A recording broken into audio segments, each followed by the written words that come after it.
அமைச்சர் மா சுப்பிரமணியனுடன் தமிழ்நாடு செவிலியர்கள் சங்கத்தில் நடத்திய பேச்சுவார்த்தை தோல்வியடைந்திருப்பதாக தகவல் கிடைத்திருக்கிறது.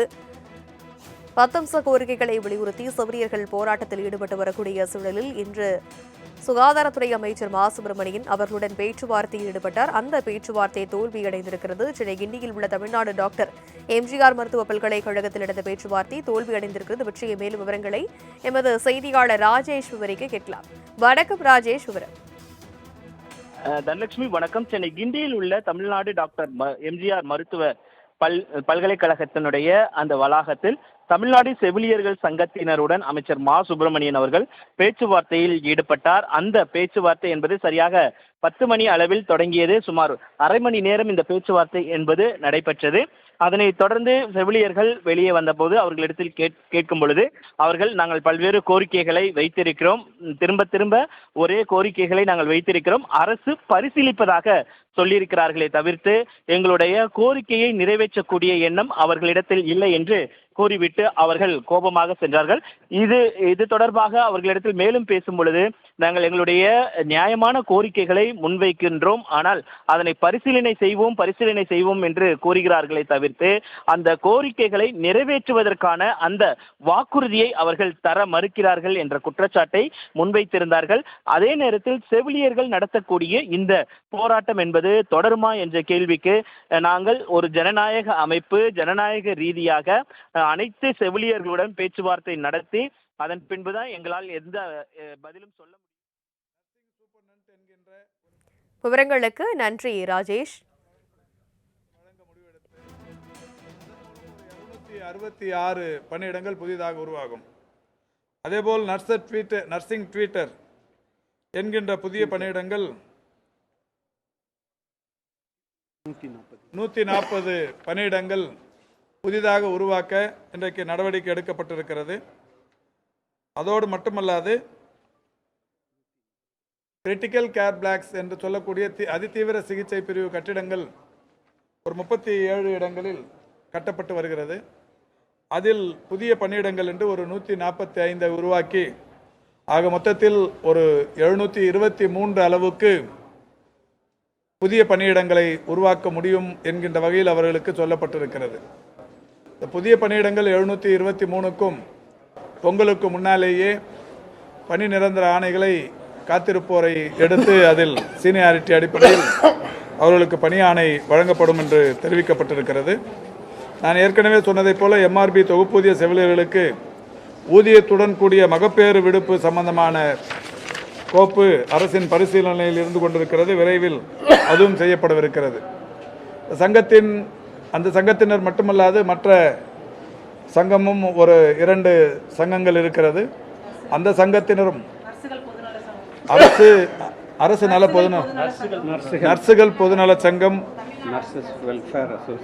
Nurses welfare association, Covid nurses association போன்ற பல்வேறு சங்கங்களின் சார்பிலும் அவர்கள் வைத்த கோரிக்கையும் இன்றைக்கு ஏற்று அந்த வகையில் ஒரு 724 பேர் கொரோனா காலத்தில் பணியாற்றியவர்கள், கம்யூனியல் அடிப்படை இல்லாமல் பணியில் இணைந்தவர்கள், அவர்களை சேர்க்க வேண்டும் என்கின்ற கோரிக்கை நர்சுகள் அசோசியேஷன் சார்பிலும் பல்வேறு கோவிட் நர்சஸ் அசோசியேஷன் சார்பிலும் வைக்கப்பட்டு வந்தது.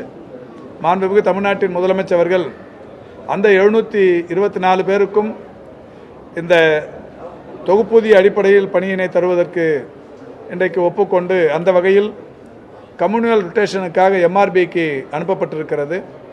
ஒரு வார காலத்திற்குள், ஏனென்றால் கம்யூனியல் ரொட்டேஷன் இல்லை என்றால் எதிர்காலத்தில் சட்ட ரீதியாக இவர்களுக்கு பிரச்சனைகள் வரக்கூடும். அது முடித்து அவர்களுக்கும் பணியாணைகள் விரைவில் தரப்படவிருக்கிறது. ஆக ஒரு 724 கொரோனா பேரிடர் காலத்தில் பணியாற்றிய, கம்யூனியல் ரொட்டேஷன் இல்லாமல் பணியாற்றிய அவர்களுக்கு இந்த அரசாங்கம் பணியில் எடுத்துக்கொள்வது என்று முடிவெடுக்கப்பட்டிருக்கிறது. 750 புதிய பணியிடங்களை உருவாக்கி இந்த சம்பந்தப்பட்ட தற்போது போராட்டம் நடத்தி கொண்டிருக்கின்ற தோழர்களுக்கு அந்த செய்தியும் சொல்லப்பட்டிருக்கிறது. அதேபோல் அவர்களுக்கான இன்னொரு கோரிக்கை என்பது, புதிதாக அனைத்து மருத்துவக் கல்லூரிகளிலும் நர்சிங் காலேஜஸ், செவிலியர் கல்லூரிகள் தொடங்க வேண்டும் என்று சொல்லியிருக்கிறார்கள். ஏற்கனவே மாண்புமிகு தமிழ்நாட்டின் முதலமைச்சரிடத்தில் அனுமதியினை பெற்று ஒரு 5 கல்லூரிகளில் புதிய நர்சிங் கல்லூரிகள், செவிலியர் கல்லூரிகள் தொடங்குவது என்று முடிவெடுக்கப்பட்டிருக்கிறது. அதற்கான அரசாணை மிக விரைவில் வரவிருக்கிறது. அதேபோல் இந்த சங்கங்களின் இன்னொரு கோரிக்கை, ஏற்கனவே 14,000 இருந்தது 18,000 உயர்த்தப்பட்ட நிலையில் டிஎம்எஸ் டிஎம்இ போன்ற 2 துறைகளில் ஒரு 400-500 பேருக்கு இந்த தொகை உயர்த்தி வழங்கப்படுவதில் ஒரு அஃபிஷியல் இருந்தது, சிக்கல் இருந்தது.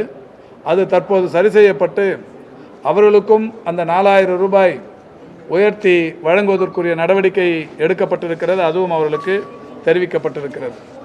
ஆக அவர்களுடைய பிரதான கோரிக்கைகள் ஒரு 750 புதிய பணியிடங்களை உருவாக்கி நிரந்தரப்படுத்துவது, தொகுப்பூதிய மகப்பேறு தொகுப்பூதிய செவிலியர்களுக்கு ஊதியத்துடன் கூடிய மகப்பேறு விடுப்பு சம்பந்தமான நடவடிக்கை, அதேபோல் புதிய செவிலியர் கல்லூரிகளை உருவாக்குவது, இந்த 724 கொரோனா செவிலியர்களை, கொரோனா காலத்தில் பணியாற்றிய செவிலியர்களை அந்த கம்யூனல் ரொட்டேஷன் சரி செய்து அவர்களை பணியில் அமர்த்துவது,